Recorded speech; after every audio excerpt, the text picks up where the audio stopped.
សួស្តីពុកម៉ែបងប្អូនទាំងអស់គ្នាតើមានពុកម៉ែបងប្អូនទាំងអស់គ្នាណាខ្លះដែលចង់ចេះផុសវីដេអូចេញទម្រង់បែបនេះបងប្អូនទាំងអស់គ្នាគឺទម្រង់បែបនេះគឺសម្រាប់បងប្អូនទាំងអស់គ្នាដែលចង់ចេះតោះចូលទៅធ្វើជាមួយខ្ញុំទាំងអស់គ្នាដើម្បីផុសវីដេអូបែបហ្នឹងបានបងប្អូនទាំងអស់គ្នាត្រូវតែមានកម្មវិធីមួយគឺកម្មវិធីនេះបងប្អូនទាំងអស់គ្នាគឺកម្មវិធី Master Post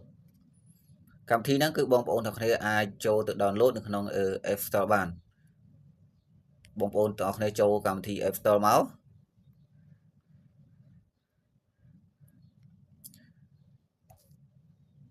អូខេបងប្អូនទាំងគ្នាបន្ទាប់មកបងប្អូនទាំងគ្នា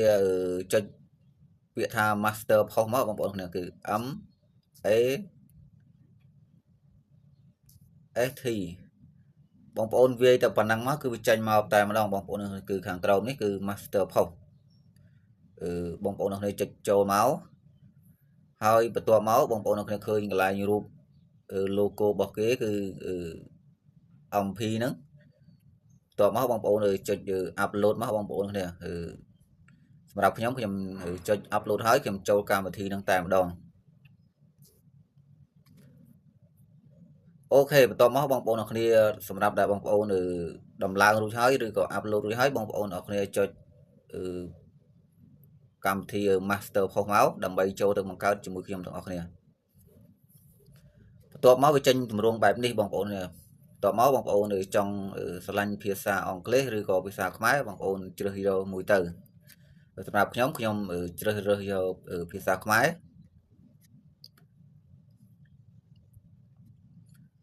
មកដល់ចំណុចនេះគឺបងប្អូនទាំងអស់គ្នាគឺ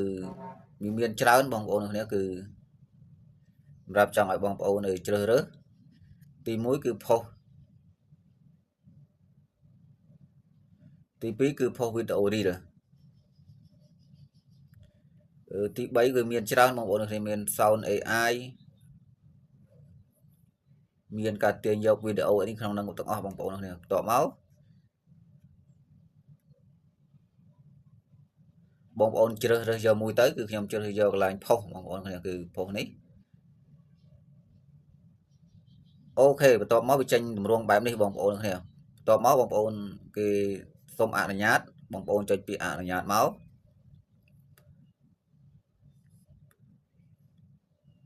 អូខេសម្រាប់បងប្អូនអរគ្នាដែលមិនទាន់ចុចចូលនៅក្នុង Facebook ទេបងប្អូនអរគ្នាអាចចុចចូលកន្លែងពាក្យថាបន្ថែមគណនីសម្រាប់ខ្ញុំធ្លាប់ចុចចូលម្ដងហើយគឺបងប្អូនហើយខ្ញុំបង្ហាញឲ្យបងប្អូនទាំងអស់គ្នាមើលតែម្ដងគឺពាក្យថាបន្ថែមគណនីបងប្អូនចុចចូលកន្លែងហ្នឹងមកហើយបន្ទាប់មកបងប្អូនទាំងអស់គ្នាចុចលើឲ្យយកកន្លែង add Facebook ចូលបងប្អូនចុចចូលចំកន្លែងហ្នឹងមកបន្ទាប់មកវាកំពុងតែដំណើរការបងប្អូនគ្នា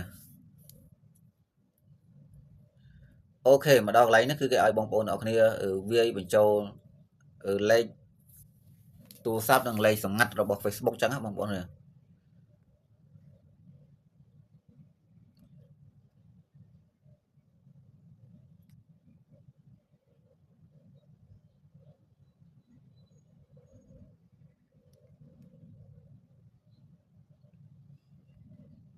អូខេឥឡូវខ្ញុំ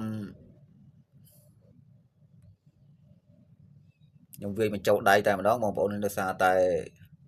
ខ្ញុំអត់បានរក្សាទុកទេតែកន្លែងហ្នឹងខ្ញុំសូមបិទបន្តិចបងប្អូនដើម្បីការពារFacebook របស់ខ្ញុំ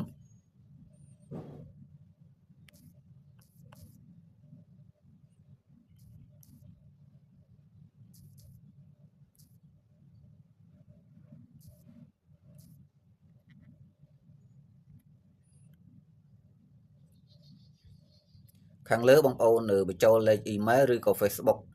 ឬក៏email ឬក៏លេខទូរស័ព្ទបងប្អូន sorry បន្ទាប់មកខាងក្រោមគឺលេខសម្ងាត់ Facebook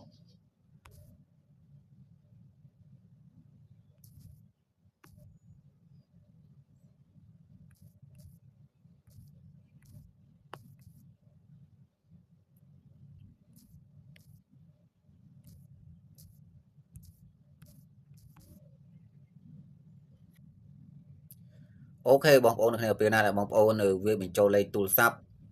និងលេខសម្ងាត់ Facebook រួចហើយបងប្អូនគ្នាចុចពាក្យថាចូលតែម្ដង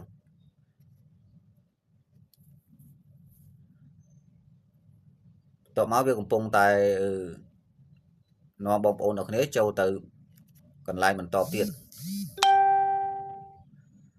តមកក្រុមហ៊ុន Facebook បានផ្ញើសារមកហើយបងប្អូនគ្នាបន្ទាប់មកបងប្អូនទាំងអស់គ្នាចុចពាក្យថារក្សាទុក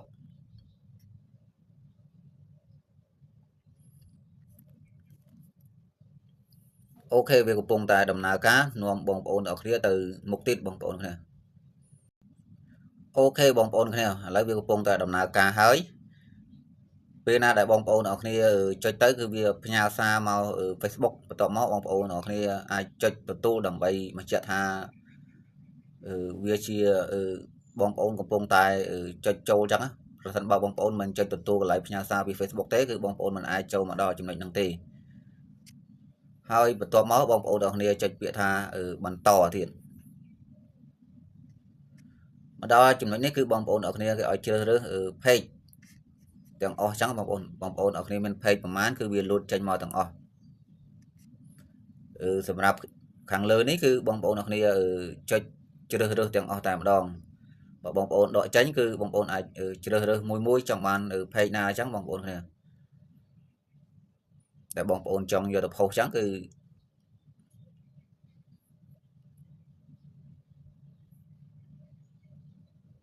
ឥឡូវខ្ញុំជ្រើសរើសយកពី page បងប្អូនគ្នាគឺបន្ទាប់មកទៀតគឺបងប្អូនគ្នាចុចពាក្យពេលណាដែលបងប្អូនជ្រើសរើសរួចហើយគឺបងប្អូនគ្នាចុចពាក្យថាបន្ត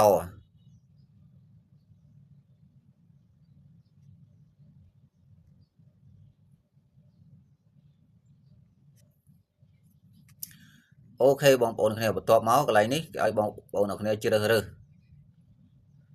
បងប្អូនថិចយកលើមកវាជ្រើសរើសតែម្ដងចឹងបងប្អូនគ្នាបន្ទាប់មកបងប្អូនគ្នាចុចពាក្យថាបន្តទៀតមកដល់ចំណុចនេះគឺបងប្អូនគ្នាចុចពាក្យថារក្សាទុក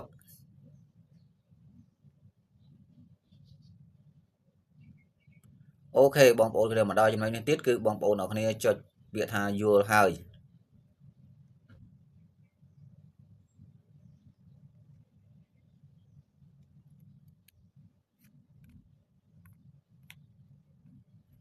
តបមកបងប្អូនទាំងគ្នាចុចពាក្យកន្លែង Facebook ហ្នឹងមក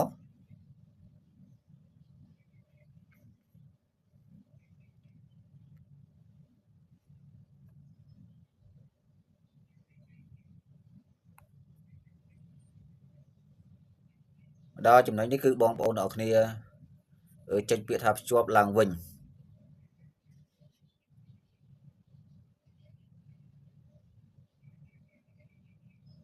អូខេឥឡូវយើងបានដល់ជោគជ័យហើយបងប្អូនគ្នាឥ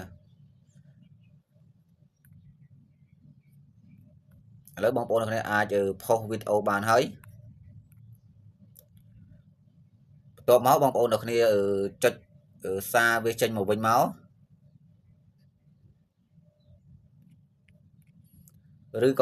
ឬមួយក៏បងប្អូនចុចបិទសិនមកបងប្អូនគ្នាបន្ទាប់មកបងប្អូនចុចកន្លែងapp master post នឹងវិញមកអូខេបន្ទាប់មកបងប្អូនគ្នាចុចកន្លែង post នេះមកអូខេមកដល់ចំណុចនេះគឺបងប្អូនអាច post បានហើយបងប្អូនគ្នាគឺបន្ទាប់មកបងប្អូនដែលចង់ post បងប្អូនដែលចង់ copy link ពីមិនថា Facebook ឬក៏link ដែល TikTok បងប្អូននេះគឺបងប្អូនអាចយកមកcopy link កន្លែងហ្នឹងបញ្ចូលមកកន្លែងថាបញ្ចូល link វីដេអូហ្នឹង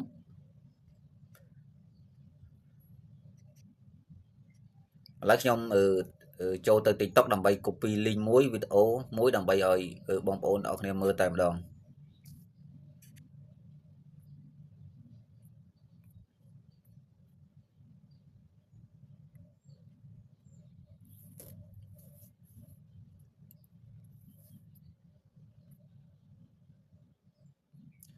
អូខេបងប្អូនឥឡូវខ្ញុំកំពុងតែជ្រើសរើសរកវីដេអូណាមួយដែលខ្ញុំចង់យកទៅ post ចឹងបងប្អូនណា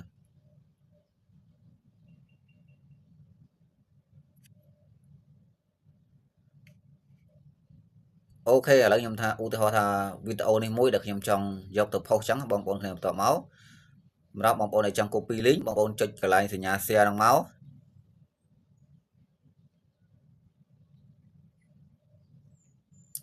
អូខេបងប្អូនគ្នាបន្ទាប់មកគឺបងប្អូនអ្នកគ្នាចុចពាក្យថាចម្លងដំណហ្នឹងមកបងប្អូន copy link បានសម្រេចហើយបន្ទាប់មកបងប្អូនអ្នកគ្នាចុចបិទ TikTok វិញមកដើម្បីបន្ទាប់មកបងប្អូនអ្នកគ្នាចុចកន្លែងត្រី3នេះដើម្បីចូលទៅកន្លែងដើមវិញបន្ទាប់មកបងប្អូនចុចចំកន្លែងហ្នឹងមកចូលទៅកម្មវិធី Master Post វិញអូខេបន្ទាប់មកបងប្អូនអ្នកគ្នាចុចពាក្យថាបញ្ចូលលេងមកបងប្អូនយកម្រាមដៃស្កត់វាឲ្យជាប់បន្ទាប់មកដកវិញបន្ទាប់មកបងប្អូនអ្នកគ្នាដាក់ពាក្យថាដាក់បញ្ចូលអូខេបន្ទាប់មកគឺមាន link TikTok ដែលយើង copy មិញគឺវាលោតចូលក្នុងហ្នឹងហើយបន្ទាប់មកបងប្អូនអ្នកគ្នាចុចពាក្យថា upload video ខាងក្រោមនេះអក្សរខាងក្រោមបងប្អូនចុចមក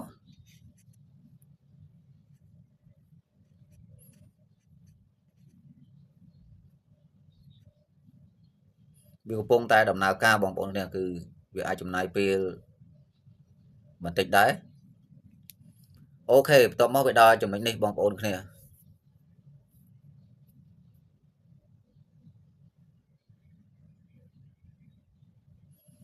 វាកំពុងតែដំណើរការបងប្អូនកំពុងតែវិលចាំមកវាដើរវិលពេញសិនបងប្អូនសម្រាប់យើងជ្រើសរើសរូបភាព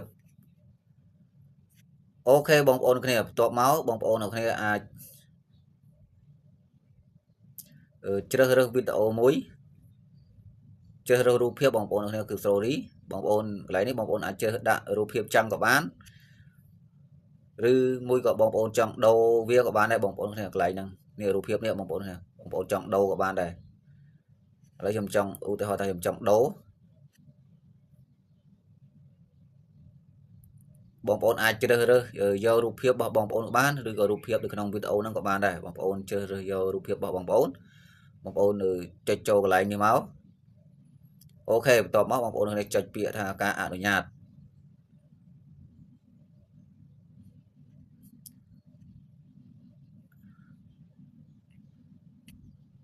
អូខេបងប្អូនឥឡូវខ្ញុំមិនចាំបាច់ជ្រើសនឹងទេខ្ញុំឲ្យខាតពេលយូរវាបាក់ចឹងជ្រើសរើសបងប្អូនចុចយករូបភាពនេះខ្ញុំយករូបភាពនេះមួយហើយកន្លែងនេះគឺបងប្អូនខាងលើនេះគឺបងប្អូនសរសេរ caption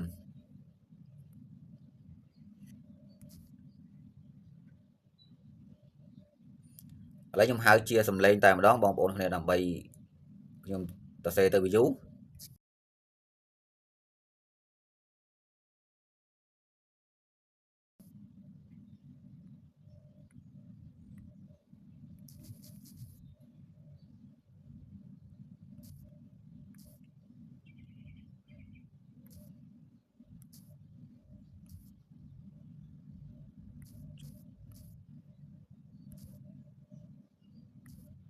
អូខេបងប្អូនគ្នាឥឡូវខ្ញុំសរសេរ caption រួចហើយខាងក្រោមនេះគឺបងប្អូនអាចដូរបានទាំងអស់បងប្អូនចង់ដាក់ផ្សេងក៏បានមើលដាក់ពី like page ឬក៏ដាក់ follow ក៏បានអញ្ចឹងបងប្អូនគ្នាហើយបន្ទាប់មកបងប្អូនអ្នកគ្នាចុចពាក្យថាបង្ហោះតែម្ដងអូខេបងប្អូននៅកន្លែងមួយទៀតគឺខាងលើនេះកន្លែងសញ្ញាព្រួញកន្លែងព្រួញបាញ់ចុះក្រោមបន្តិចហ្នឹងបងប្អូនចុចចំកន្លែងហ្នឹងមកហើយកន្លែងនេះគឺបងប្អូនអាចជ្រើសរើសពី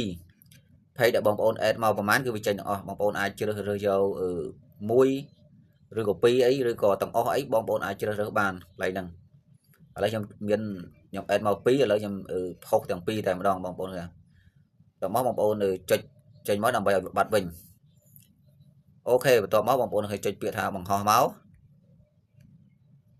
វាកំពុងតែដំណើរការឲ្យបងប្អូនគ្នា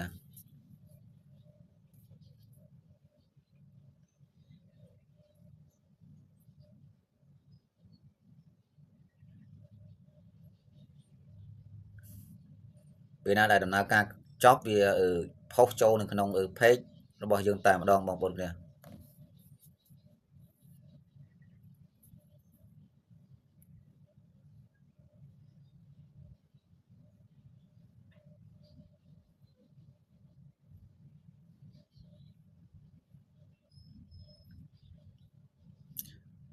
វាអាចចំណាយពេលមួយ ផ្លែដែរបងប្អូនគ្នាគឺមិនយូរមកទេវាកំពុងតែដំណើរការហើយសម្រាប់បងប្អូនទាំងអស់គ្នាដែលថ្មីដែលមិនទាន់បានចុច Subscribe Channel របស់ខ្ញុំបាទសូមបងប្អូនទាំងអស់គ្នាជួយចុច Subscribe និងចុចសញ្ញាកណ្ដឹងម្នាក់មួយផងដើម្បីទទួលបានវីដេអូថ្មីពីខ្ញុំជារៀងរាល់ថ្ងៃអូខេឥឡូវយើងផុសបានឲ្យជោគជ័យហើយបន្ទាប់មកបងប្អូនទាំងគ្នាចុចបិទឧបិញមកដើម្បីចូល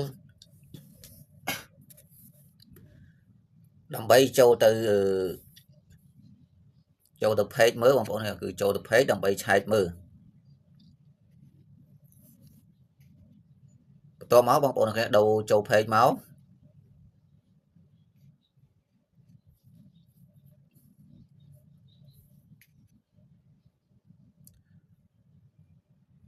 អូខេឥឡូវវីដេអូមិញគឺខ្ញុំបានជោគជ័យហើយបងប្អូនទាំងគ្នាគឺនេះគឺចេញមកបែបហ្នឹងបងប្អូនទាំងគ្នាគឺនេះមានចេះហើយខាងនេះគឺរូបភាពតែង Facebook page របស់យើងបងប្អូនគ្នាអូខេបងប្អូនគឺមានតែប៉ុណ្្នឹងទេសូមអរគុណនិងសូមជម្រាប